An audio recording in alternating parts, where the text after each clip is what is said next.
जानिए कौन है वो इंजीनियर जिसने गीले कपड़ों से बना दी बिजली। जो गीले कपड़े सुखाए जाने के लिए खुले में डाले जाते हैं, उनसे बिजली पैदा किए जाने के इनोवेशन की शुरुआत 1 साल पहले हुई थी। अब इस प्रयोग से इतनी बिजली मिली कि फोन और मेडिकल किट्स चार्ज हो सके। धोबी घाट पर सूखते कपड़े। प्रतीकात्मक तस्वीर। बचपन में स्कूली किताबों, स्कूल बुक्स में पढ़ा या किसी बड़े से सुना होगा कि गीले कपड़े पहनकर बिजली का काम नहीं करना चाहिए क्योंकि करंट लग सकता है।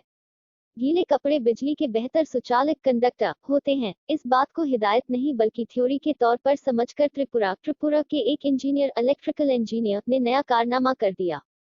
गीले कपड़े की मदद से इतनी बिजली पैदा कर दी जिससे न केवल मोबाइल फोन के चार्जर बल्कि कुछ मेडिकल उपकरण भी चल सकते हैं। इस प्रयोग को राष्ट्रीय स्तर पर वाहवाही मिली है। शंख शुभ्र दास को केंद्र सरकार ने इस महीने गांधीवादी युवा तकनीकी इनोवेशन GYTI अवार्ड से सम्मानित किया। कपड़े से बिजली पैदा करने के इस इनोवेशन के लिए दास के बारे में आपको बताते हैं और यह भी बताते हैं कि किस तरह यह आइडिया IIT से शुरू हुआ था। त्रिपुरा के सिपाहीजाल जिले में बांग्लादेश बॉर्डर पर एक छोटे से गांव खेड़ाबारी से ताल्लुक रखने वाले दास ने अपने इस इनोवेशन के लिए कैपिलरी एक्शन और पानी के वाष्पीकरण सिद्धांत को आधार बनाया।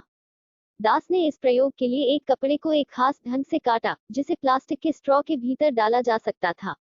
इसके बाद एक कंटेनर में पानी भरकर स्ट्रॉ का दूसरा सिरा डाला गया।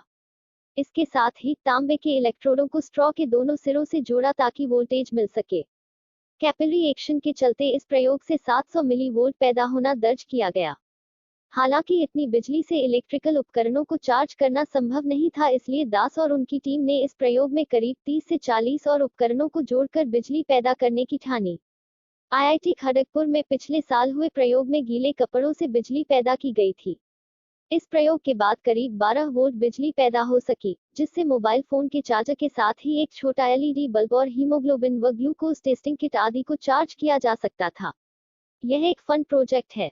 जी हां, केंद्रीय मंत्री हर्षवर्धन के हाथों सम्मानित किए गए दास ने बताया कि यह एक फंडेड रिसर्च प्रोजेक्ट था, जिसका मकसद दूरदराज के ग्रामीण इलाकों में बिजली पैदा करने वाले डिवाइसों की संभावना तलाशना था। ऐसे डिवाइस जो हल्के हों, सस्ते और टिकाऊ हों और आसानी से बिजली पैदा कर सके। दास के इस प्रयोग के बाद अब बायोटेक और बायोसाइंस के विशेषज्ञ मैकेनिकल इंजीनियर इस दिशा में एक बेहतर और टिकाऊ डिवाइस के डिजाइन को लेकर सोच रहे हैं। गौरतलब है कि दास ने IIT खड़गपुर से PhD की डिग्री हासिल की है। 1 साल पहले IIT खड़गपुर में भी यही प्रयोग किया गया था। IIT में हुआ था प्रयोग। एक दूरदराज गांव के धोबी घाट पर करीब 3000 वर्ग मीटर के दायरे में गीले कपड़ों के साथ IIT खड़गपुर ने 2019 में यह प्रयोग किया था।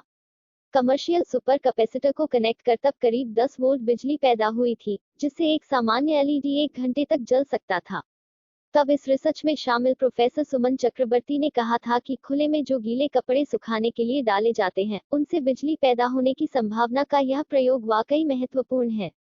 जिन दूरस्थ इलाकों में बिजली की सप्लाई अब भी एक समस्या बनी हुई है, वहां इस तरह की तकनीकों से बिजली पैदा किए जाने के मकसद के दृष्टिकोण से IIT ने इस प्रयोग को काफी अहम बताया था।